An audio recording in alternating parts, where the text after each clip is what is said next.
Huwag po tayong pagagamit sa mga ilang panawagan dyan, ilang sisihan dyan, ng mga politiko, kapwa politiko. Huwag po.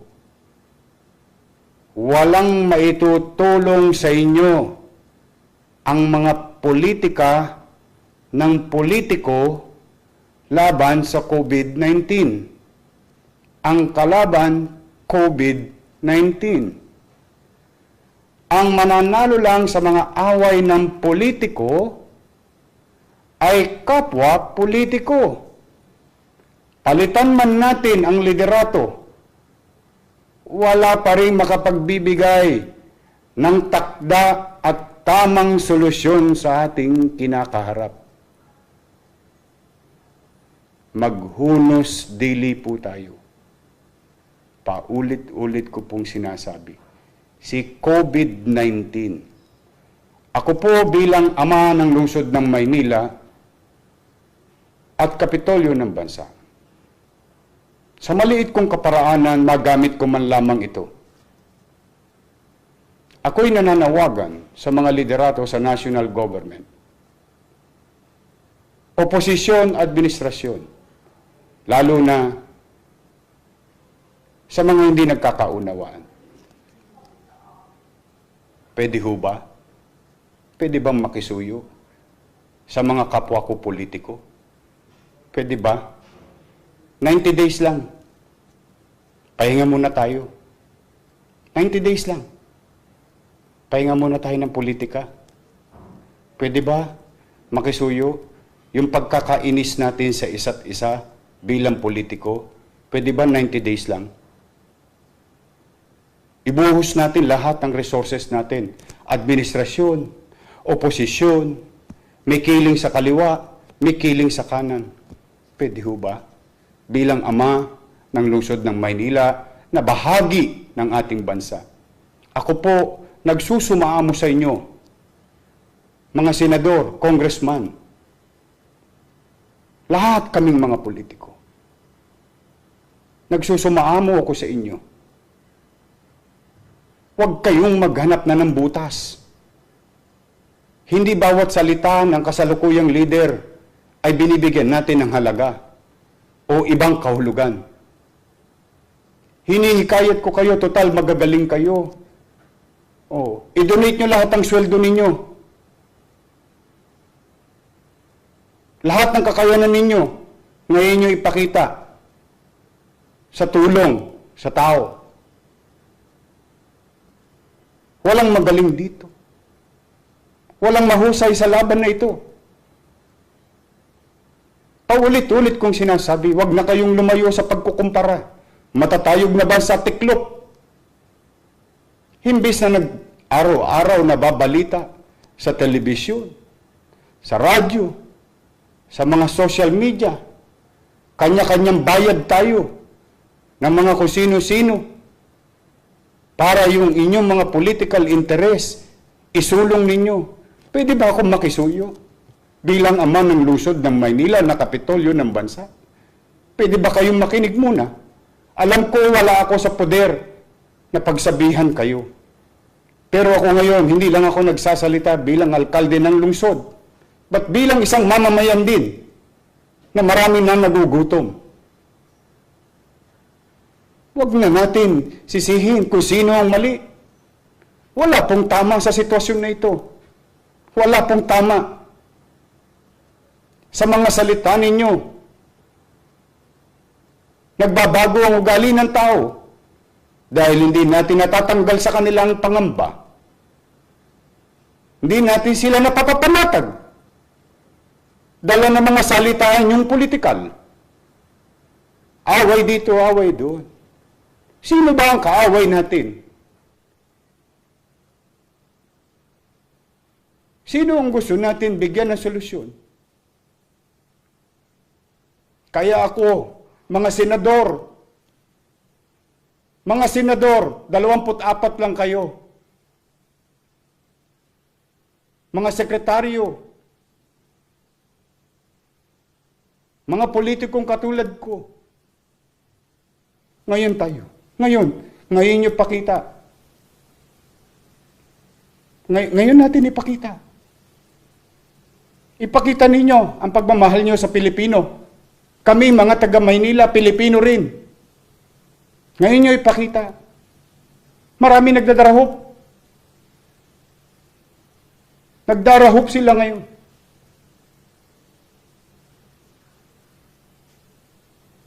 Maswerte kayo, mga pinagpala kayo. Maswerte tayo, nakaluwag tayo sa buhay. Paano yung naghihikahos bago pa mangyari ang krisis na to? At lalong naghihikahos sa kasalukuyang krisis na ito. Hindi tayo magkakaunawaan sa salitaan. Hindi tayo magkakaunawaan sa mga political ideologies. Dahil magkakalaban tayo sa politika. Pero kaya tayo naglalaban-laban sa politika upang mamuno sa kaniya-kaniya nating nasasakupan. Ngayon nyo ipakita ang pamumuno ninyo at pagmamahal nyo sa kapwa. Araw-araw na lang. Araw-araw na lang. Asaan kayo ngayon? Asaan? Hinahanap namin kayo. Kasama na ako, 10 ng mga kababayan ko sa lungsod. Puro na lang tayo kontra rito, kontra ron. Dahil sa mga isinusulong yung political interest. Wala ba kayong puso?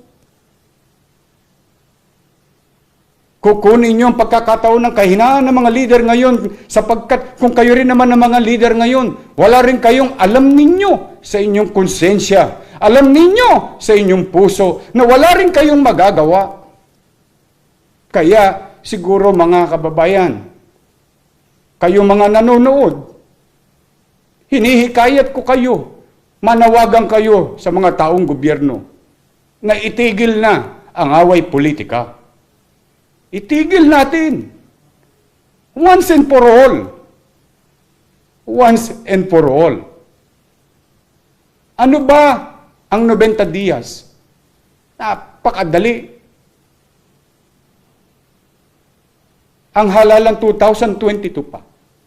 May panahon ng politika. Kaya kayo sumali sa politika upang maglingkod sa bayan. Ngayon nyo ipakita. Ngayon, hinihikayat ko kayo bilang alkalde ng lungsod. Huwag kayong makapunta-punta rito pagdating ng halalan. Hihikayatin ang aming mga mamamayan ngayon, hindi namin kayo matagpuan. Mas natatagpuan pa namin kayo sa mga dyaryo, sa mga telebisyon. Kuda ng kuda, kiyaw-kiyaw ng kiyaw-kiyaw. Asan? Asan? Asan? Kaya po, buong kababaang loob. Mahirap po ang sitwasyon ng bansa. Mahirap ang sitwasyon ng Maynila. Totoong hindi kami bibitiw. Totoong hindi kami mangiiwan. Akapin namin lahat ang maakap namin. Pero ngayon, nananawagan ako hindi lang bilang alkalde ng lungsod na kapitolyo ng bansa, but bilang Pilipino, bilang mamamayan, na damang-dama ko ang kahirapan na kinakarap ng tao ngayon. Ngayon nyo iparamdam sa mga artista. Tularan nyo si Angel Locsin. Andun sa bahay niya, tumutulong sa tao. Hindi ito pagkakampi-kampi. Hindi ito pagkakaparti-partido. Nakapamuhay kayo ng marangya. Salamat sa Diyos. Masaya ako para sa inyo. Ngayon nyo ipakita rin. Ngayon nyo ipakita. Nananawagan ako sa lahat ng sektor. Mayaman, sikat, may kapangyarihan. Please, focus ourselves. Focus on our fight. Ang kalaban natin, COVID-19. Ang kalaban natin, walang pinupuntiriyang katatayuan ng tao sa lipunan. Magmuni-muni kayo. Umupo kayo sa isang tabi. Huwag natin usisain ng usisain ang mga plano ng pamahalaan. Hindi ito panahon ng pag-uusisa. Hindi ito panahon ng pagkukuda. Ito ang panahon sa mga halal ng bayan na maglingkod ng tapat. Sa panahon ng pangangailangan, hindi sa panahon lang ng kasiganahan. Hinihintay tayo ng tao.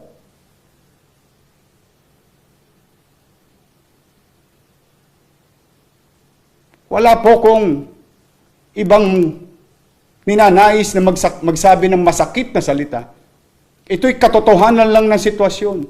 Baka lang masyado tayong nahihibang, nalilinlang, o baka naman masyado lang tayong nalilibang sa katatawanan ng ibang tao, sa kamalian ng ibang leader. Ano ngayon? Kung nagkamali ang ibang leader natin sa kanilang mga ginagamit na salita. Pag naitama nyo ba yung ginagamit nilang salita? Makatutulong ba yun sa COVID-19? Makatutulong ba yun sa sikmurang kumakalam ngayon? Wala! Ngayon po ninyo ipakita. Hinihikayat ko kayo. Once and for all. Pula, dilaw, asul, puti. Ano man ang kulay ng inyong politika, tabi nyo muna. 90 days lang. 90 days lang. After that, let's go on to regular business politics. Or politics as usual. But for now, I implore you, hinihikayat ko kayo. Tulong-tulong naman tayo. Iwasan muna natin yung mga alaga nating manok. Kung sinong isasabong natin sa susunod na halalan. Hindi ito yun. Hindi ito yun. Hindi ito yung panahon. Ngayon yung pakita kung karapat dapat kayong mahalal sa pinakamataas na pwesto ng bansa o sa matataas na pwesto ng pamahalaan. Ngayon nyo ipakita. Hindi nyo kami madadala sa komersyal nyo. Ngayon nyo ipakita. Magkaisa tayo. Magtulong-tulong tayo. Magtulong-tulong tayo. Magbatikusan tayo pagdating ng kung saan nakaraos na tayo sa COVID-19, kung saan nairaos na natin ang taong bayan, kung saan nairaos na natin muli ang katatagan ng ating ekonomiya. Dapa na! Dapa na ang lahat. Wala nang aapakan. Tao na ang maapakan natin sa kalsada. Hindi na politiko. Tama na po. Tama na. Tama na ang away politika. Ceasefire. Please. Let us be all statement. Once and for all. Let's show. Let us all show. Today who are living and leading. Let's show to our hero that every lives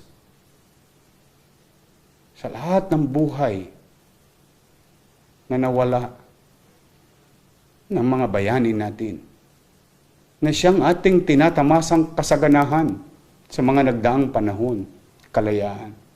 Huwag natin baliwalain ang sakripisyo nilang lahat. Ngayon natin ipakita na tayo nga ay malayang bansa, may demokrasya, bagay na pinagmamalaki natin sa mundo. At higit sa lahat, tayong mga leader, mga mayor, vice mayor, konsehal, congressman, board member, vice governor, governor, senator, sekretaryo ng bansa, vice president and president. Lahat tayo nagkakaisa. Ngayon po, wala ako sa poder na magsalita ng ganito bilang mayor. Pero ako'y may karapatang magsalita ng ganito bilang Pilipino. At ako'y hindi lang nagsasalita at nakikiusap sa inyo bilang alkalde ng lungsod. Boses ng higit na nakararami ay akin lamang pong ine-echo bilang isang ordinaryong mamamayan. Pasensya na po kayo. Maaaring salikwat sa political interest ninyo ang sinasabi ko. Saka na tayo magsingilan. Pero ngayon natin ipakita ang pagmamahal sa bayan. Pagmamahal sa bansa. Pagmamahal sa mamamayan. Dahil yan naman lahat ang bagay na sinumpaan nating tungkulin bawat isang nasa pamahalaan.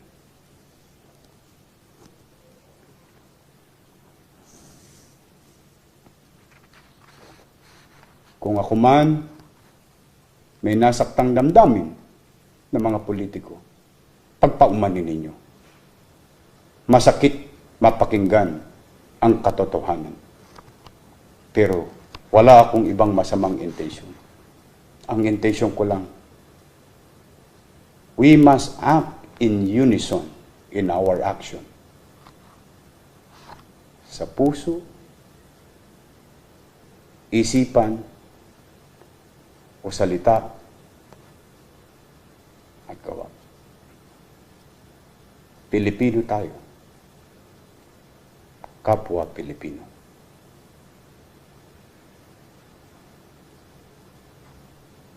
At ipanalangin ko kayo ngayong gabi.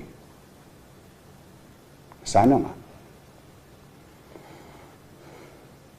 bigyan kayo ng Panginoon Diyos ng linaw ng kaisipan